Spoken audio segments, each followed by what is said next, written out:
एक तरफ जहां इजरायली सेना लेबनान को लगातार दहलाने में लगी हुई है, वहीं दूसरी तरफ हिजबुल्लाह के लड़ाके इजरायल के भीतर दनादन हमले कर रहे हैं और हिजबुल्लाह के हमलों की वजह से उत्तरी इजरायल में खौफ का माहौल है। यहां तक कि लाखों सेटलर्स को बम शेल्टरों में रहना पड़ रहा है। और अब इसी कड़ी में हिजबुल्लाह ने एक बार फिर से आईडीएफ के ऊपर एक बहुत बड़ा हमला किया है। हिजबुल्लाह ने तेल अवीव के पास ग्लिलॉड बेस पर रॉकेटों का एक जत्था फायर किया। हिजबुल्लाह का कहना है कि उसने इस हमले में आईडीएफ की इंटेलिजेंस यूनिट 8200 को निशाना बनाया। हिजबुल्लाह के मुताबिक आईडीएफ का ये सैन्य अड्डा इजरायली सेना की खुफिया गतिविधियों का गढ़ है और इस हमले के अलावा हिजबुल्लाह ने ज़ुवलून मिलिट्री इंडस्ट्री बेस पर भी कई रॉकेट दागे हैं। हिजबुल्लाह का कहना है कि ये सैन्य अड्डा आईडीएफ के लिए हथियार प्रोडक्शन का काम करता है। हिजबुल्लाह का यह भी कहना है कि उसने मिसगाव आम सैन्य अड्डे पर जमकर रॉकेट बरसाए और इस हमले के बाद नहरिया सेटलमेंट पर रॉकेटों का एक जत्था फायर किया, जिसमें आईडीएफ को भारी नुकसान हुआ है। हिजबुल्लाह का यह भी दावा है कि उसने दक्षिणी हाइफा के हा कैरमेल बेस पर भी कई हमले किए हैं।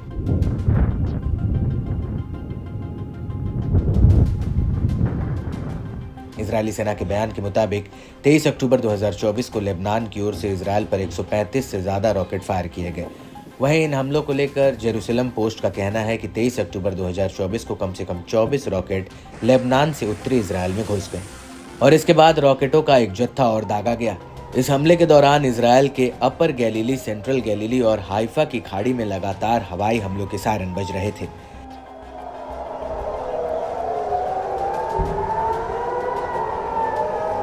हालांकि आईडीएफ का कहना है कि उसने इनमें से अधिकतर रॉकेटों को इंटरसेप्ट कर लिया। वहीं दूसरी तरफ नामम इंडस्ट्रियल इलाके में हुए हमले का जो वीडियो सामने आया है, उसमें साफ दिख रहा है कि हिजबुल्लाह के हमलों से इलाके को कितना तगड़ा नुकसान हुआ है।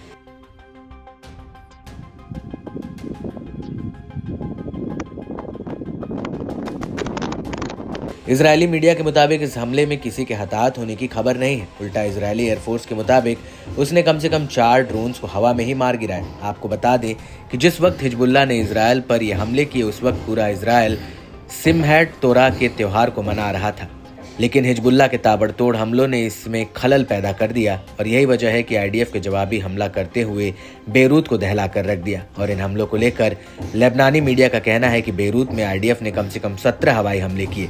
आईडीएफ के हमलों में 6 बिल्डिंग मिट्टी में मिल गई, जबकि हिजबुल्लाह के एक खाली दफ्तर को भी आईडीएफ ने ढहा दिया।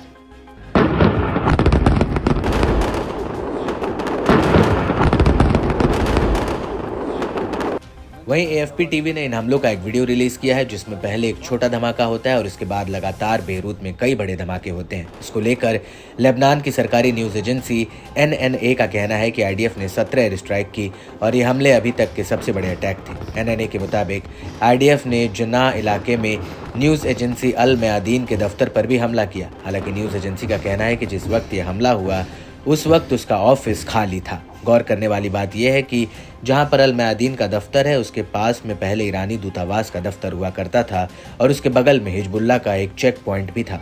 वहीं लेबनान के स्वास्थ्य मंत्रालय का कहना है कि इस हमले में एक व्यक्ति की जान चली गई है, जबकि 5 लोग घायल हुए हैं।